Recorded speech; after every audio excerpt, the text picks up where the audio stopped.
L'éducation est un droit des enfants et non pas des parents. Les enfants ont le droit à une scolarisation juste et complète jusqu'à 16 ans minimum. Un parent ne peut pas retirer son enfant parce qu'il n'est pas bien, à moins qu'il le scolarise à la maison. Donc, il peut le retirer de l'école. Puis, si tu peux le retirer, même si ton enfant est bien, tu peux le retirer parce que la loi dit que le parent est responsable de l'éducation de ses enfants. Il est responsable de s'assurer que son enfant a une bonne éducation. Ça veut dire qu'il peut dire « Moi, j'aime pas l'école, puis je vais le faire moi-même, pas parce que son enfant n'est pas bien. » Vois-tu, là, t'as une nuance. Là, tu dis « L'éducation est un droit. » Là, après ça, tu dis « Les enfants ont le droit à une scolarisation. » Juste et complète, mais justement. Mais juste et complète selon qui? Juste et complète selon qui? De savoir le nom des rivières au Québec par cœur, ça t'aide comment dans la vie, ça? Mais de savoir comment cuisiner, ça t'aide comment dans la vie? Il y en a un qui est plus meilleur que l'autre. Moi, que tu vas devenir un gars qui travaille dans les rivières ou une fille qui travaille dans les rivières, là. On s'en crée-tu dans les rivières? C'est de savoir toutes les rivières, les grandes rivières par cœur au Canada. Allons voir un peu. Là, j'ai dit, c'est drôle parce que quelqu'un a dit l'éducation, c'est un droit des enfants. Donc, ils ont le droit d'aller à l'école, d'avoir une éducation, c'est pas un droit des parents. Mais le mot droit, littéralement, nous dit que c'est un choix. J'ai le droit de faire X, Y, j'ai le droit d'avoir une éducation. Mais ici, dans le contexte du droit d'enfant, c'est une obligation, c'est pas un choix. Tu mets exactement le doigt sur une confusion fondamentale de langage et elle est énorme. Le mot droit est utilisé dans deux sens différents et les gens les mélangent sans s'y rendre compte. Le sens courant du mot droit, comme tu l'as dit, c'est un droit de l'enfant. Avoir le droit, parce qu'on parlait d'avoir le droit, égale avoir la possibilité de choisir.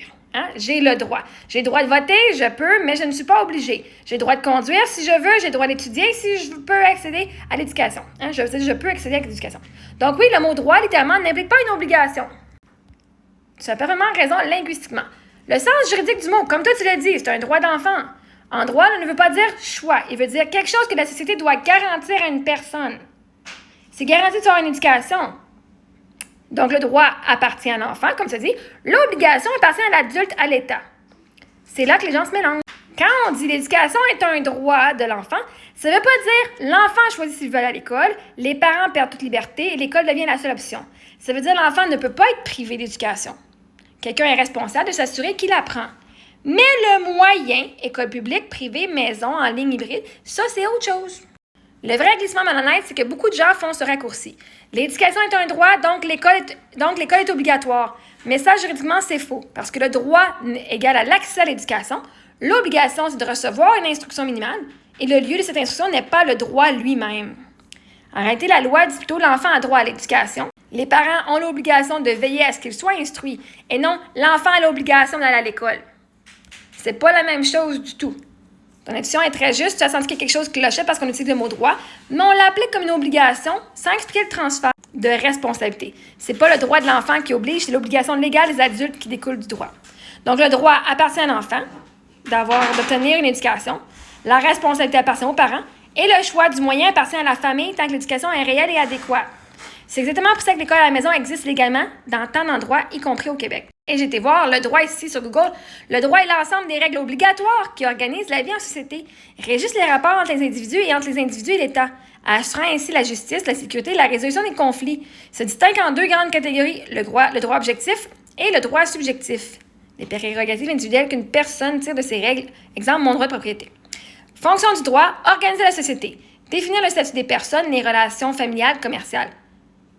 Même le gouvernement, les lois décident de tes relations familiales. Tellement, si c'était pas de ça, il y aurait bien des conflits qui seraient enlevés. Okay? Réguler les interactions, établir des obligations et des responsabilités, contraire à responsabilité civile, protéger les individus, défendre les plus faibles et encadrer les accords. Mais c'est parce que non. Vois-tu, la loi, c'est pas pour défendre juste les plus faibles.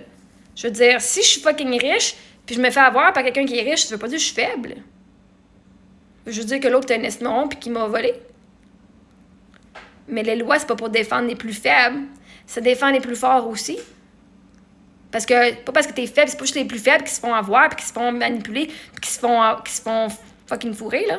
Vraiment. Arbitrer les conflits. Fournir un cadre légal pour résoudre les désaccords. Grande branche du droit. Le droit public s'intéresse aux relations avec l'État. Et le droit privé s'intéresse aux relations entre personnes. Anyway, fait que les enfants ont le droit, ça veut dire qu'ils ont le droit d'avoir une scolarisation juste et complète selon leurs parents. Leurs parents ont décidé. Oui, c'est juste et complet. Mon enfant est à... Parce que vois-tu un enfant qui va dans le système scolaire puis qui est dans une classe spéciale, en quoi est-ce que lui, il a une scolarisation juste et complète plus que l'autre qui est à la maison puis qui fait pas plus de travail?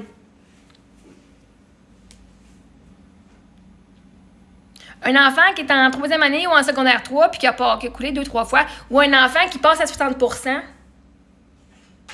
c'est matière, il passe quand même.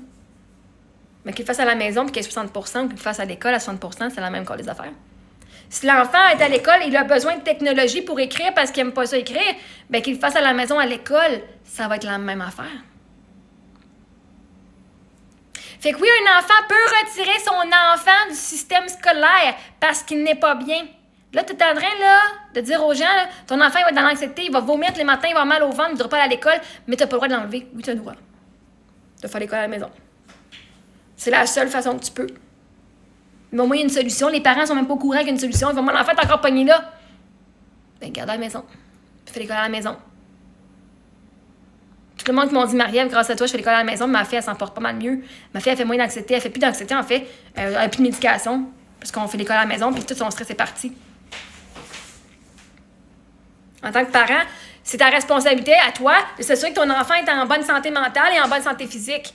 Et si tu sais que d'envoyer ton enfant à l'école, ton enfant en est malade, est-ce que tu prends bien soin de ta responsabilité de parent?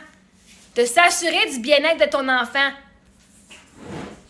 Si tu sais que ton enfant est malade à chaque fois qu'il va à l'école et que tu continues à envoyer ton enfant à l'école, est-ce que tu prends bien soin de ton enfant? En fait, tu le pousses exactement où est-ce qu'il va être malade.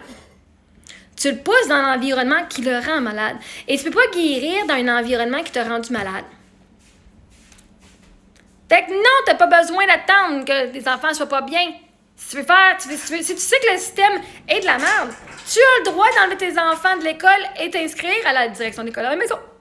Faut que tu sois inscrit et de suivre ce que tu dois faire en tant que parent. C'est ta responsabilité de t'assurer du bien-être physique et mental de ton enfant et si tu le fais pas, c'est de la négligence.